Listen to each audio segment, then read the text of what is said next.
It is about Jeffrey Epstein, but it is about an angle of the Jeffrey Epstein story, you could call it, that isn't widely covered. Epstein's cellmate, his former cellmate, Nicholas Tartaglione. He calls James Comey a conflict of interest. Nick didn't hold back in criticizing the legal proceedings, specifically the controversial involvement of James Comey, the FBI director at the time of his arrest.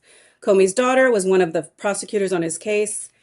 And then he talks about how she also was given the Ghislaine Maxwell case. And Nick told me that Epstein told him back then that they were only going to work out a plea deal with him if he could provide impeachable evidence of Donald Trump.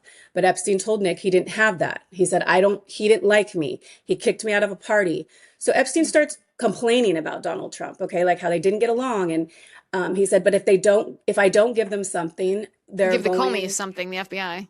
The FBI. And so Nick said, what are you talking about? Like, the FBI, works for Trump. And he's like, no, they are Biden's guys.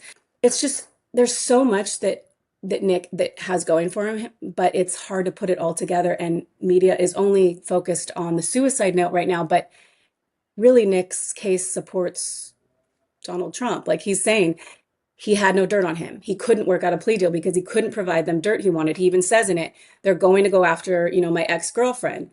Nick doesn't know at the time he's talking about Ghislaine Maxwell. He just said, like, she hasn't been in my life for a long time, but they're going to go after her. Like, Epstein understood that there was going to be a whole thing. He said, I didn't have dirt on Trump.